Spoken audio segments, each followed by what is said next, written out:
Assalamualaikum warahmatullahi wabarakatuh. Kita mulai kuliah komunikasi pemasaran mengenai message skills and endorser. Jadi message skills and endorser itu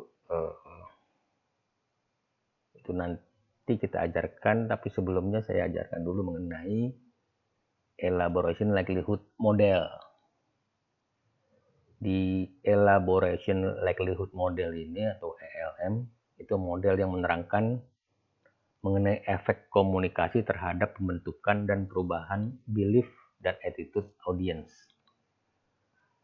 Jadi pada kemudian ELM ini membagi kondisi audience menjadi dua, yaitu high involvement, di mana dianggap konsumen atau audience mempunyai keterlibatan yang tinggi terhadap pesan yang disampaikan. Kalau low involvement adalah keterlibatan konsumen atau audiensnya rendah terhadap pesan yang akan disampaikan.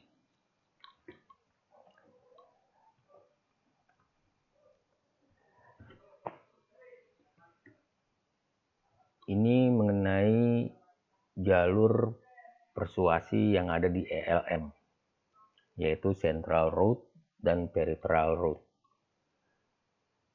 Di Central Road ini adalah itu rute yang dipakai untuk audiens yang keterlibatannya tinggi dengan pesan. Jadi kalau dia terlibat dengan pesan yang akan disampaikan, maka dia dianggap dengan high involvement. Di rute ini menganggap audiens itu siap menerima pesan. Kenapa dia siap menerima pesan? Ya karena dia terlibat dengan pesan yang akan disampaikan. Dia mempunyai kepentingan dengan apa yang akan disampaikan. Nah, jika pada kondisi seperti itu, maka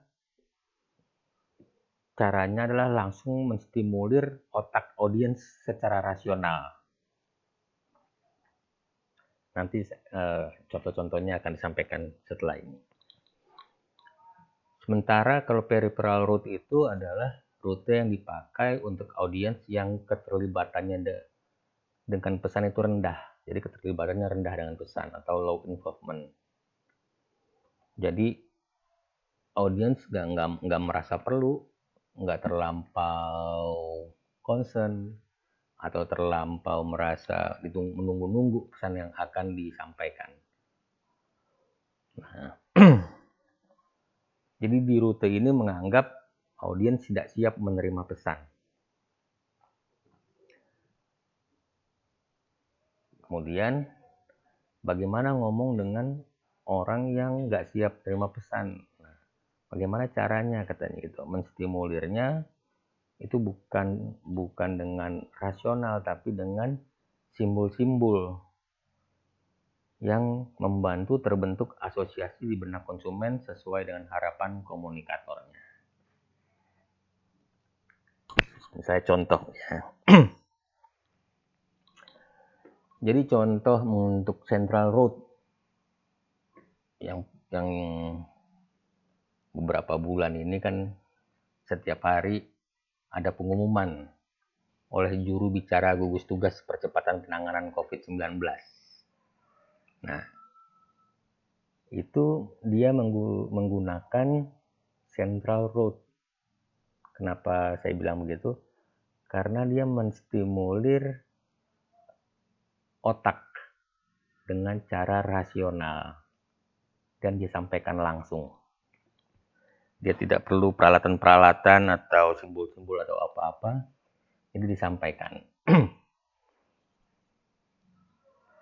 Berapa sekarang kondisi yang positif COVID, berapa kenaikan hari ini, dan segala macam. Nah, apakah itu efektif? Efektif.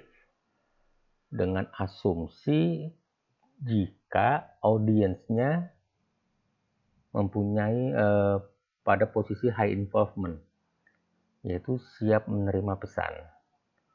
Jadi misalnya audiensnya adalah wartawan, audiensnya adalah pemerintah, audiensnya adalah orang-orang yang merasa informasi COVID itu sangat diperlukan, sehingga memang sudah di depan TV menunggu apa yang akan disampaikan, gitu ya. Itu namanya high involvement. Dan Pak Jubirnya memang langsung aja ngomong berdasarkan data apa yang perlu disampaikan. Nah, kemudian tujuannya itu tentunya agar kita berubah perilakunya. Wah, makin banyak, misalnya makin banyak ini penambahan positif COVID per harinya. Saya harus semakin hati-hati, saya harus kalau nggak perlu nggak usah keluar rumah, lebih baik di rumah. Kalau keluar rumah saya harus ikuti protokol COVID dan segala macam. Itu dengan Central Road. Misalnya kalau sekarang dengan Peripheral Road. Nah, Peripheral Road itu contohnya kayak iklan. Iklan di TV, iklan di YouTube dan segala macam itu di kondisi di mana audiensnya pada kondisi low involvement. Jadi misalnya saya nonton TV itu nggak terlampau konsen-konsen amat. Misalnya lagi nonton, saya konsennya mungkin nonton filmnya. Tapi ketika ada iklan, saya nggak konsen. Saya nggak siap terima pesan, malah mungkin saya malas sekali lihat gitu. Mungkin ketika mau iklan, saya malah baca, mungkin saya malah ngobrol atau gimana gitu. Nah, itu pada saat itu saya tidak siap menerima pesan. Nah, apa yang dilakukan oleh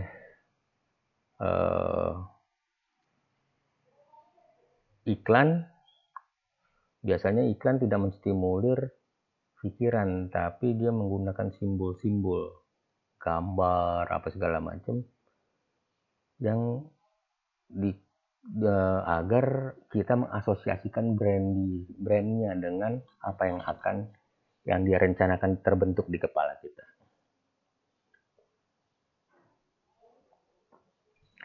Gitu ya. Nah, iklan biasanya nggak langsung ngomong mengenai klaimnya, tapi dia berusaha dulu menarik perhatian agar kita mau menonton iklannya, agar kita pada kondisi siap menerima pesannya. Nah, ketika sudah siap menerima pesannya, baru nanti disampaikan argumen-argumennya.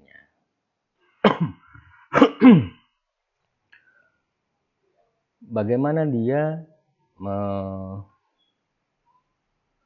membuat kita siap menerima pesan? Ya, dia memotivasi kita agar kita mau melihat iklannya.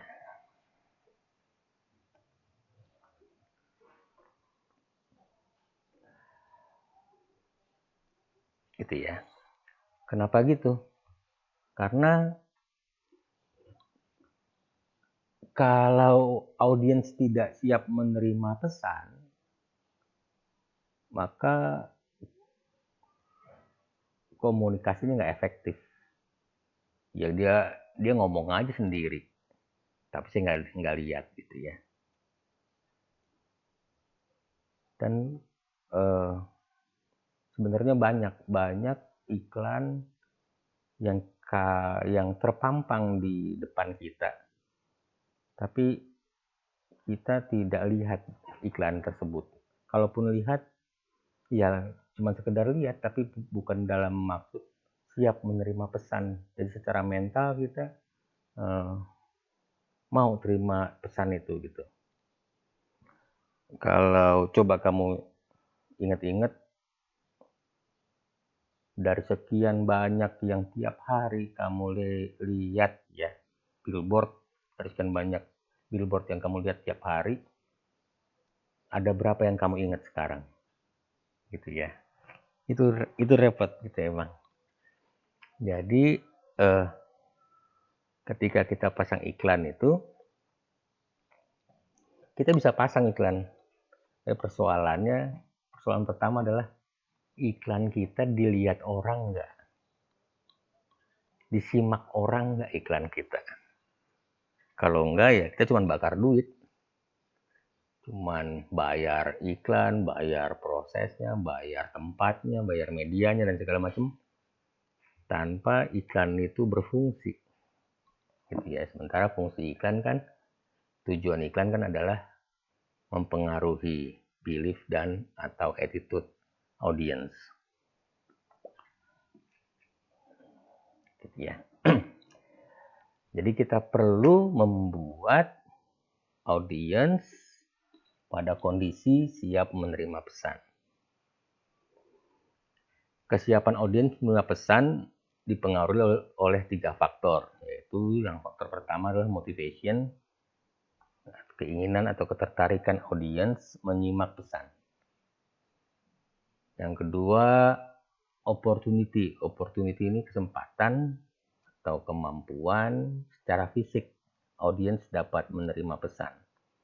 Jadi maksudnya opportunity itu adalah misalnya orang ngomong tapi suaranya kepelanan. Nah, karena suaranya pelan, kamu secara fisik nggak mampu mendapat pesannya karena terlampau pelan. Atau kamu lihat billboard, tadi billboard itu kadang ada tulisan kecil-kecil. Nah, itu kan kamu nggak bisa juga. Karena tulisan kekecilan, kamu nggak punya kesempatan untuk mendapat pesan itu. Gitu ya. Jadi opportunity itu adalah secara fisik, benar nggak sih kamu bisa mendapatkan pesan itu. Jadi pesan itu bisa nggak sih kamu tangkap gitu ya. Entah lewat pakai kuping, entah pakai mata, dan segala macam. Itu namanya opportunity. Yang ketiga adalah ability. Ability adalah kemampuan audiens memahami pesan. Jadi misalnya nggak sengaja, saya kadang diajak ngomong pakai bahasa Jawa. Karena istri saya orang Jawa, jadi banyak saudara saya orang Jawa. Karena kebiasaan, saya diajak ngobrol pakai bahasa Jawa sama bude saya, misalnya sama pak ade saya. Nah, sekarang saya sudah mulai ngerti sekarang, tapi waktu awal-awal nikah dulu, saya nggak paham. Saya nggak mampu memahami apa yang dikatakan oleh pak ade saya atau bude saya itu. Karena saya nggak punya kemampuan berbahasa Jawa. Saya dengar, saya termotivasi juga mendengarkan, tapi saya nggak punya kemampuan memahaminya. Jadi itu mengenai ability. Nah, ketika membuat iklan itu, maka kita harus punya kemampuan untuk mengembangkan motivasi, opportunity, ability audience terhadap iklan yang kita sampaikan. Supaya uang yang kita pakai untuk memasang iklan itu tidak sia-sia. Bagaimana mengembangkan motivasi pada audiens? Ini ada 2. Yang pertama adalah agar dia memperhatikan pesan. Jadi agar dia memperhatikan iklan kita. Ya. Yang kedua, agar dia mau memproses informasi mengenai brand kitanya. Jadi jangan cuma lihat iklan tapi dia nggak memperhatikan ini brand apa gitu. Kita pasti biasa juga, pernah juga kita lihat, udah tahu iklannya, udah lucu-lucu, ketawa-tawa, tapi ketika ditanya itu tadi ikan apa, aduh saya lupa gitu, iklan apa sih ya gitu ya, atau saya nggak ngerti ini iklan apa gitu. Padahal kita lihat ini iklannya, kita lihat tapi kita nggak ngerti itu iklan dari brand apa gitu. Jadi memotivasi itu bukan sekedar melihat iklannya, tapi juga perlu agar diperhatikan juga brandnya. Dan brandnya itu, informasi mengenai brandnya itu harus dia perhatikan supaya asosiasi yang ingin terbentuk di kepala audiens dapat terwujud. Jadi untuk memperhatikan pesan, biasanya kita menggunakan pendekatan. Nah ini dia di sini, appeals, message appeals. Inilah nanti kita belajar. Pendekatan hedonik. Yang pertama misalnya appetite appeals. Appetite appeals itu yang pendekatan yang membuat yang apa namanya hubungannya sama pengen makan gitu ya, pengen makan. Misalnya ada pizza pas diangkat sampai meleleh gitu kejunya gitu ya. Nah itu namanya appetite appeals. Nah ketika kita lihat gambarnya itu membuat kita tertarik untuk memperhatikan iklannya. Kedua adalah mungkin juga pakai pendekatan sex appeals. Ada wanita cantik gitu ya, seksi, segala macam. Itu membuat kita wanita cantik, ada cowok ganteng atau apa gitu ya. Itu membuat kita termotivasi untuk melihat iklannya. Bisa juga dengan stimuli unik. Jadi pakai gambar-gambar unik, formatnya unik. Kalau orang taruhnya lurus-lurus, kita taruh miring-miring gitu ya. Misalnya di koran atau di majalah. Kalau orang ikutin format yang wajarnya, bisa juga kita pakai format yang tidak wajar, yang beda. Misalnya seharusnya portrait, kita puter 90 derajat jadi melintang gitu ya, atau dibelokin dan segala macam. Itu membuat orang akan melihat. Bisa juga dengan intensitas tinggi. Misalnya di film pakai adegan action. Ada motor lompat, ada orang berantem dan segala macam. Bisa juga dengan musik keras di radio, di TV, tiba-tiba ada musik keras, kita akan termotivasi untuk melihat iklannya. Bisa juga kalau di TV atau di billboard pakai warna-warni yang banyak gitu ya, yang membuat mata kita tertarik untuk melihatnya. Kemudian juga pakai selebritis. Nah, biasanya selebritis juga membuat kita tertarik untuk melihat iklan. Kemudian kita misalnya taruh di gambar billboardnya gede banget gitu, itu juga membuat kita tertarik untuk melihatnya. Bisa juga menggunakan gerakan, kalau di TV ya pasti gerak lah. Tapi juga misalnya kalau yang sekarang suka ada yang kayak boneka gede tapi kayak manggil-manggil gitu ya, yang pasti kamu tahu lah ya, yang bongkok ketiup angin gitu kan, itu lucu ya. Itu membuat orang tertarik untuk melihatnya. Kalau gambar juga bisa, tapi misalnya gambar mobil gitu ya, jangan mobilnya diem gitu, tapi ya dipakai misalnya pakai teknik panning gitu ya, jadi kesannya mobilnya ngebut gitu. Nah itu juga membuat orang akan lebih tertarik untuk melihat. Kemudian bagaimana supaya orang tertarik juga, selain melihat iklan juga memperhatikan brandnya. dan juga informasi mengenai brandnya. Maka misalnya kamu harus bikin brand itu terkait dengan audiens, misalnya dengan cara membuat pertanyaan retorik. Pertanyaan retorik misalnya, apakah Anda pernah gitu ya? Apakah Anda mau? Apakah Anda mau gitu ya? Apakah ada yang lebih baik dari ini gitu, misal segala macam. Itu membuat kita menjadi tertarik untuk memperhatikan brandnya dan coba memproses mengenai informasi mengenai brandnya. Kemudian kalau ketertarikan terhadap brand juga misalnya pembukaan yang mengejutkan, kemudian humor appeals juga membuat kita tertarik sama brandnya. Sebenarnya kita tertarik sama iklannya, tapi kita berharap, tapi habis itu mungkin tertarik juga dengan iklan, dengan brandnya. Atau dia tampilin hanya sepotong, nggak jelas gitu, gantung, misalnya kayak iklan marjan sepotong gitu ya, itu membuat ini iklan apa sih gitu ya. Nah, itu membuat kita jadi tertarik untuk memperhatikan brandnya. Itu teknik-tekniknya.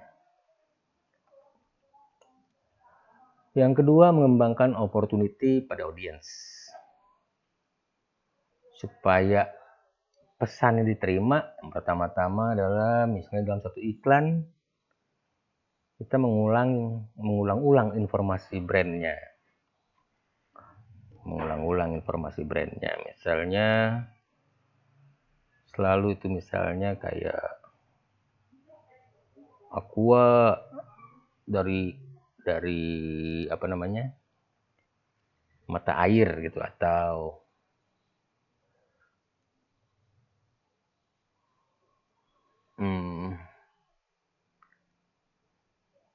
saya lupa,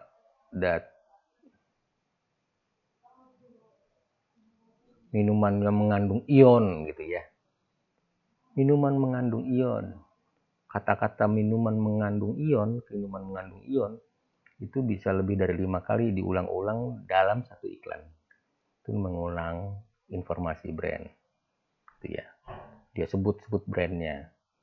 Dan pengulangan informasi brandnya itu tidak semata-mata disebut. Seringkali dalam bentuk gambar, minumannya lagi dipegang, kemudian minumannya lagi dituang, kemudian minumannya lagi ditaruh, terus gitu ya, diulang-ulang informasi tentang brandnya. Kemudian juga kadang mengulang adegan kunci yang dirasakan dapat membuat orang ingat gitu ya. Misalnya batuk Pak Haji gitu ya, batuk Pak Haji, ulang-ulang terus batuk Pak Haji ya, gitulah. Itu untuk mengulangi informasi brand juga, mengulangi adegan kunci. Dan yang ketiga ya iklannya diulang pagi 3 kali, 4 kali gitu ya, siang, sore, diulang-ulang. Kemudian agar juga supaya opportunity itu jangan bertele-tele gitu ngasihnya, gimana caranya supaya dengan mudah, dengan cepat orang bisa mendapat pesannya gitu. Biasanya selain pakai kata, kalau kata sulit maka bisa pakai gambar atau simbol nonverbal. Jadi itu juga dapat, misalnya billboard itu walaupun besar, tapi kan kita melihatnya kan nggak duduk di depan billboard kan. Kita di kereta, kita naik motor, kita naik mobil. Nah, waktu untuk melihat billboard itu nggak lama. Jadi iklan di billboard itu harus mungkin hanya punya waktu sekitar 2 detik atau 3 detik membuat orang ngerti gitu ya. Makanya itu gunakan gambar atau simbol yang disusun sedemikian rupa sehingga dapat dengan cepat diterima oleh audiensnya. Yang ketiga, mengembangkan ability pada audiens agar memahami struktur informasi dengan cara konteksnya harus jelas. Jadi kita bikin iklan yang konteksnya jelas. Misalnya menggunakan verbal framing. Verbal framing itu adalah framing yang dibentuk oleh verbal. Misalnya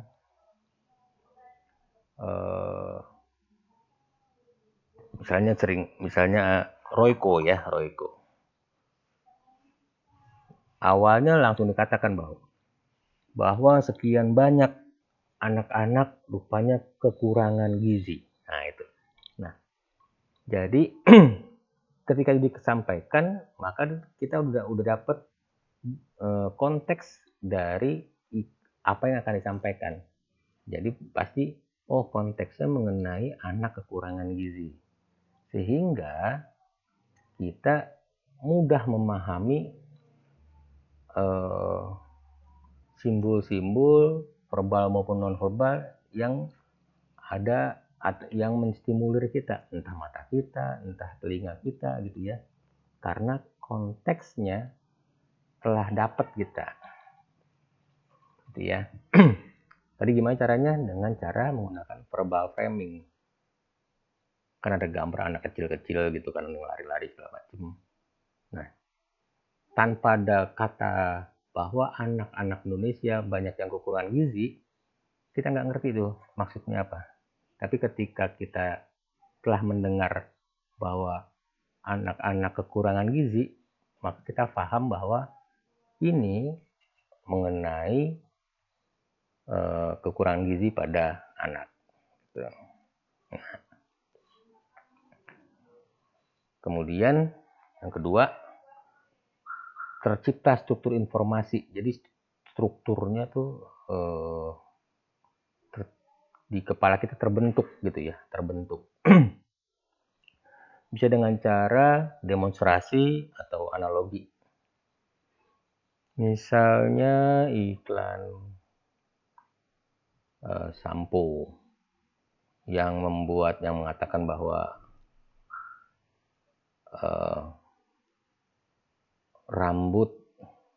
akar rambut kalau nggak kuat bisa gampang copot gitu ya, gampang rontok. Nah, dianalogikan dengan tanaman di pot yang akarnya kurang bagus. Nah, itu namanya analogi. Kalau demonstrasi biasanya supaya jelas maksudnya apa itu, misalnya sabun cuci. Sabun cuci suka nih melakukan demonstrasi. Baju dikasih kecap lah, dikasih sambel lah, dan segala macem.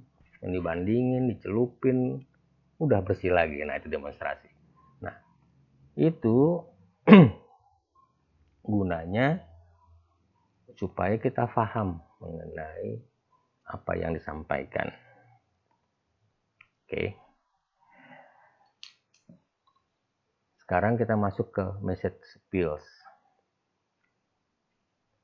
Tadi kita ingat bahwa persoalan ketika kita berkomunikasi, juga ketika kita pasang iklan adalah belum tentu iklan kita itu dilihat oleh orang. Belum tentu itu. Jauh lebih mudah masang iklannya atau daripada membuat orang melihat iklan kita.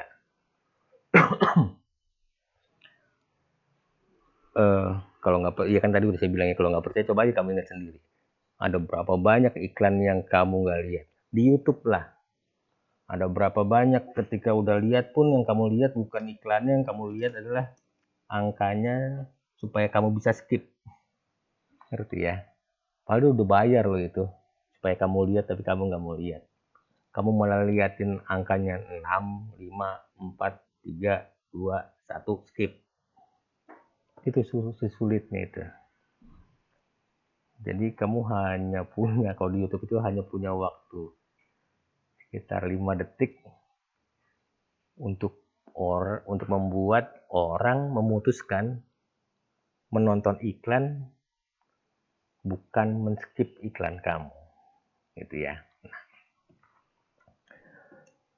Salah satu caranya adalah tadi itu, banyak yang tadi ya. Sekarang kita membahas mengenai appeals-nya. Appeals itu adalah cara kita melakukan pendekatan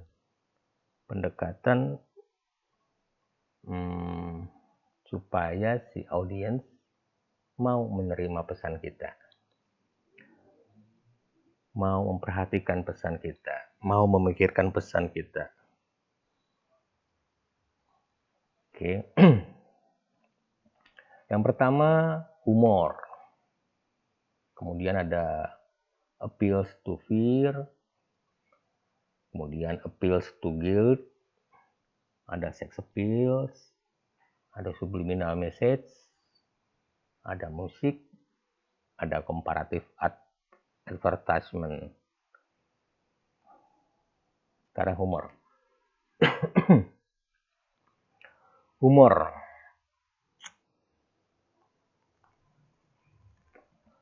Jadi pendekatannya dengan lucu-lucuan gitu ya. Jadi lucu-lucuan. Bagusnya pendekatan humor adalah orang suka dengan iklannya dan berharap suka juga dengan brandnya. Gitu ya. Kemudian tapi yang jadi masalah kadangkala kalau terlampau lucu, orang malah fokus sama humornya tapi lupa dengan brandnya. Ini bahaya di pendekatan humor, itu salah satunya.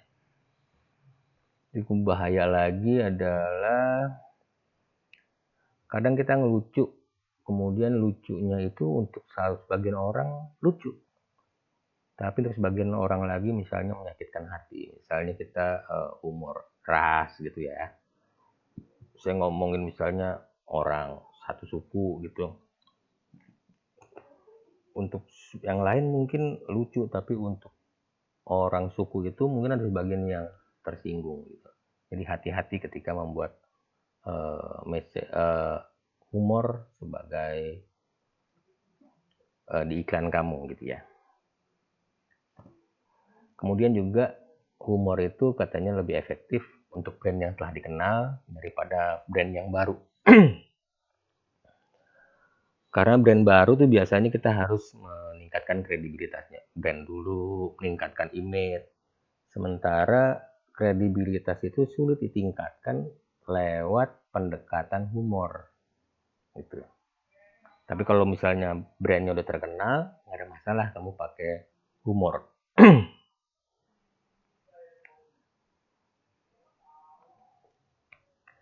Yang kedua, appeals to fear. Ini pendekatan dengan memperlihatkan konsekuensi negatif jika tidak menggunakan brand tersebut atau tetap pada perilaku buruk. Jadi selain produk, iklan layanan masyarakat, iklan-iklan sosial itu banyak juga yang menggunakan appeals to fear. Konsekuensi negatifnya bisa fisik, bisa sosial. Misalnya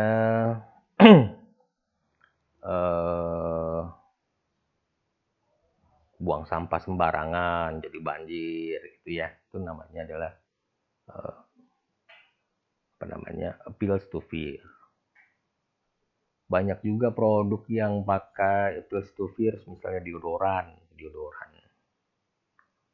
karena bau teman-temannya pada pergi gitu ya, kayak gitulah.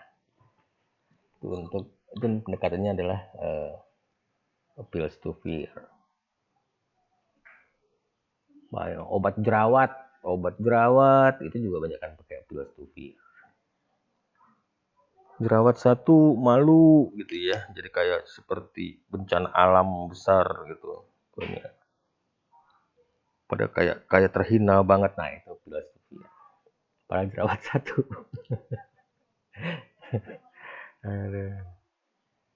Nah, keefektifan appeals to fear ini ditentukan oleh intensitas relevansi topik dengan audiensnya.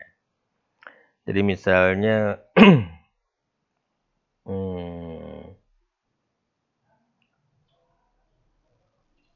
kalau jerawat, walaupun laki-laki jerawatan juga gitu ya, jerawatan, tapi kayaknya lebih intensitas kekhawatiran berjerawat itu di perempuan gitu. Makanya obat jerawat itu seringkali mempersuasi perempuan karena yang menggunakan adalah appeals to fear-nya gitu. Karena intensitas kekhawatirannya jauh lebih tinggi daripada laki-laki. Kemudian mengenai appeals to guilt, jadi rasa bersalah. Pendekatan yang secara emosional ini memotivasi orang untuk mengurangi tingkat perasaan bersalahnya. Misalnya apa ya, iklan yang appeals to guilt.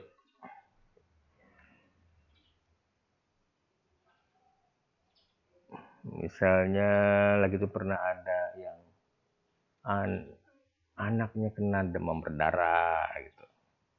Atau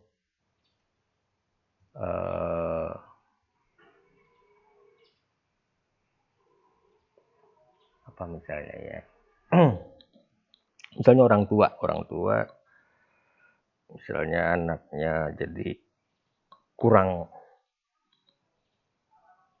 terkontrol karena sibuk ada segala macam. Nah,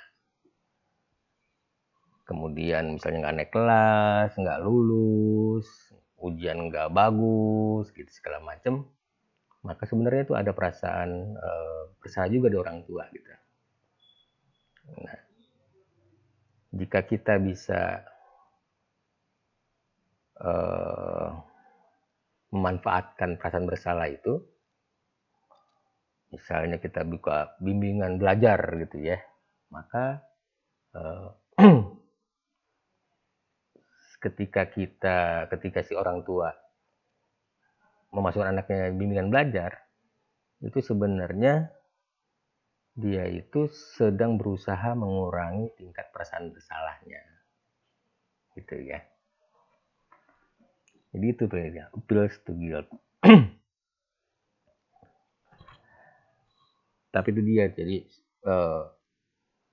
iklan yang pakai appeals to guilt itu kurang efektif bila iklannya nggak kredibel atau ada unsur manipulatif gitu ya. Kemudian sex appeals. Sex appeals ini adalah pendekatan yang paling kuat stopping power-nya. Jadi kalau kamu lihat majalah, balik-balik majalah, jantung berhenti gitu ya. Ada apa nih gitu. Atau lagi naik motor, lihat billboard, ada yang seksi, malah nengok gitu ya. Hati-hati nanti kecelakaan. Tapi ini yang paling kuat stopping power-nya. Yang kedua juga enhance recall-nya juga paling kuat. Jadi orang mudah mengingat kembali produk-produk atau iklan-iklan yang menggunakan sex appeals. Tapi bahayanya adalah sex appeals itu seringkali gambar-gambar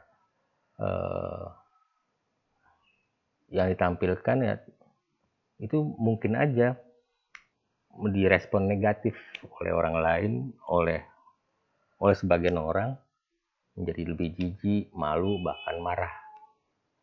Dan misalnya dilihat anak-anak di bawah umur segala macam, juga mengganggu aspek sosial dan budaya.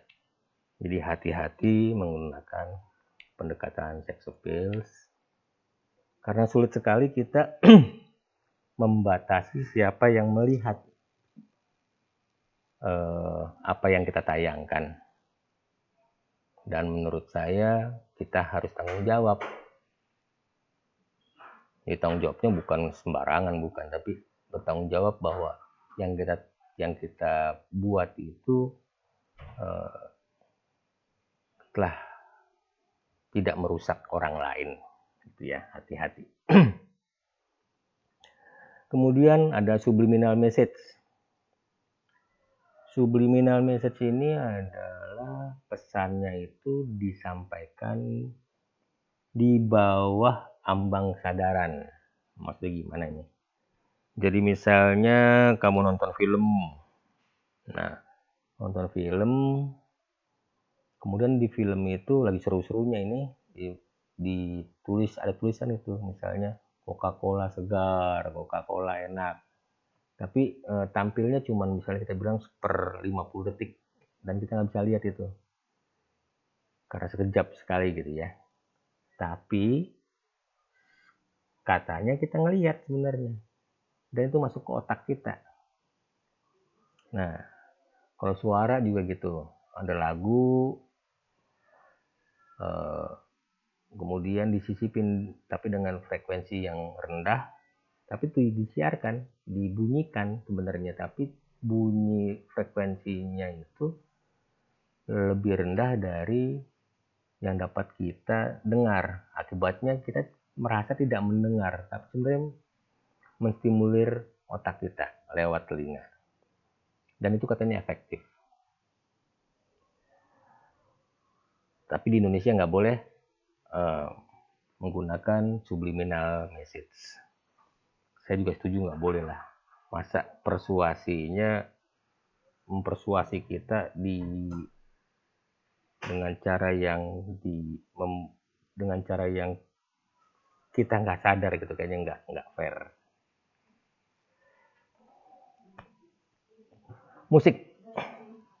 Musik stopping powernya juga kuat. Tapi yang paling hebat dari musik itu adalah dia dapat mempengaruhi mood, suasana hati. Nah, sehingga bisa membuat kondisi emosi audiens sesuai dengan tujuan iklan. Jadi misalnya supaya kita mau ikut nyumbang bantuan-bantuan gitu ya, mestinya emosi kita dibuat supaya kita pada kondisi yang jadi lebih ulas asih gitu ya. Jadi lebih merasa harus berderma gitu. Mungkin dengan lagu-lagu yang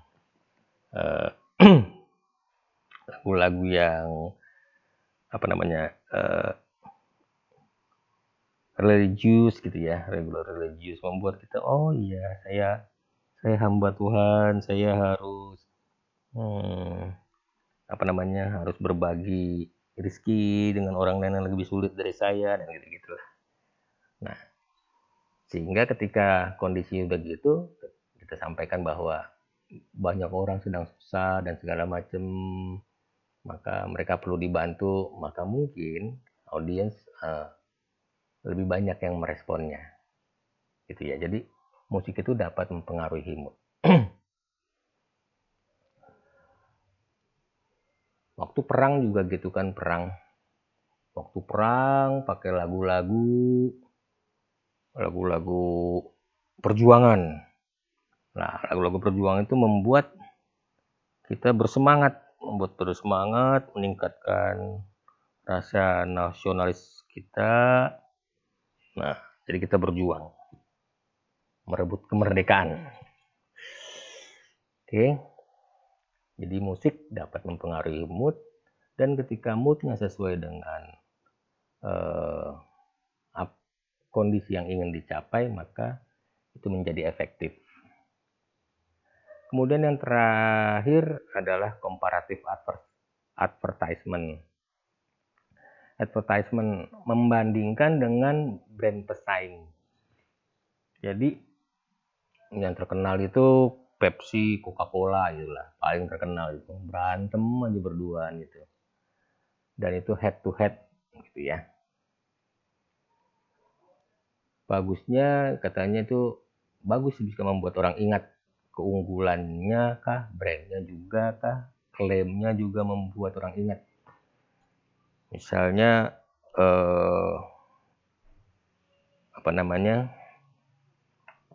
obat nyamuk ini, nah, itu gitulah. Kemudian bubuk pembersih baju ini, nah, itu biasanya pakai comparative advertisement.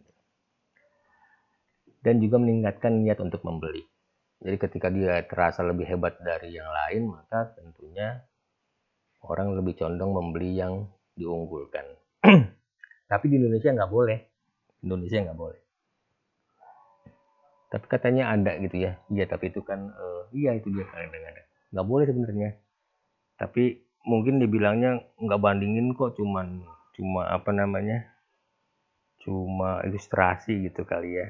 Karena kan memang tidak ditampilkan secara utuh sebenarnya itu brand apa dan segala macam. Gitu ya. Sekarang kita masuk ke celebrity endorser. Celebrity endorser adalah public figures yang disewa untuk mendukung suatu brand.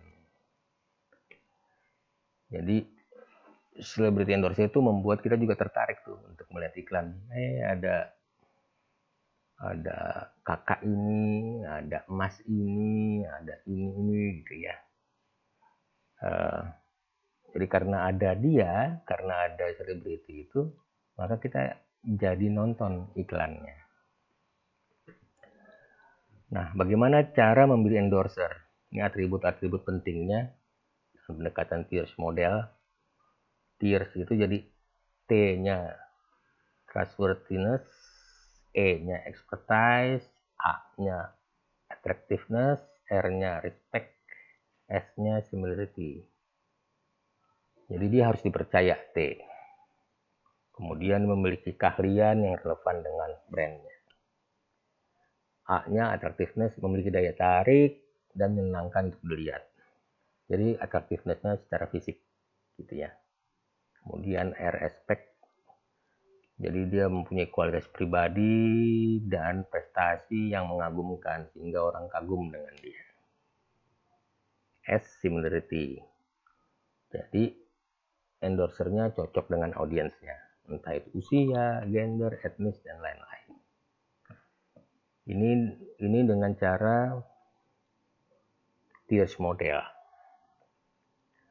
Kalau cara lain memilih endorser ini ada lagi. Pertama-tama adalah dengan cara, ini ada berapa? 1, 2, 3, 4, 5, 6, 7, 8. Jadi yang cara kedua ada 8 atribut.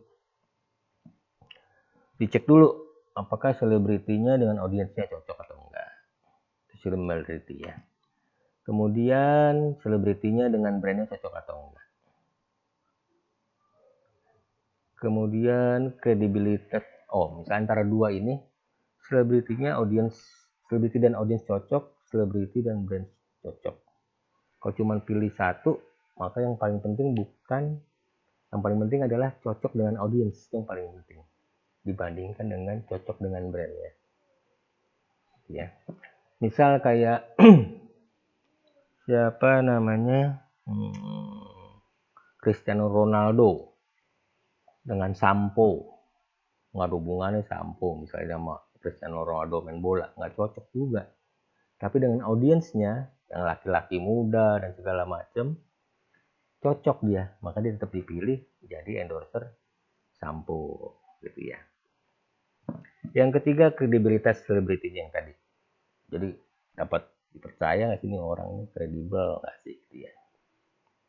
Kemudian atraktifnya itu sama juga, menarik perhatian kan. Kemudian biayanya, pasti perlu lah, mahal banget kan sih biayanya gitu ya. Kemudian faktor kesulitan kerjasamanya mengenai orangnya nih, perilakunya. Pemarah nggak orangnya, suka ngaret nggak, macem-macem nggak gitu ya. Nah iya.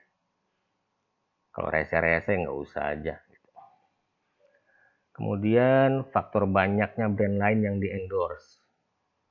Jadi selain mau mengendorse brand kita, udah banyak nggak sih brand yang dia endorse juga?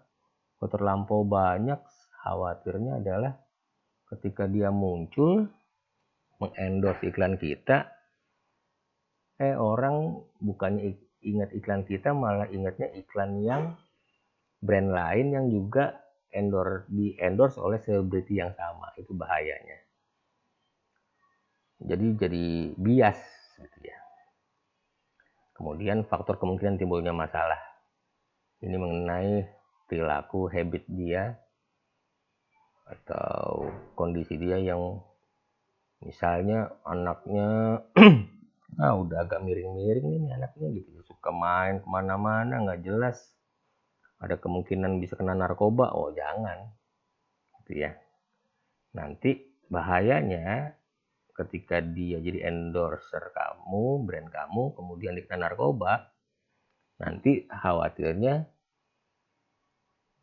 brand kamu juga terasosiasi dengan hal negatif. Itu bahaya. Itu. Nah, selesai. Tetap semangat walaupun masih COVID. Jaga kesehatan, tingkatkan ibadah, jangan lupa belajar. Saya sudahi dengan Assalamualaikum warahmatullahi wabarakatuh.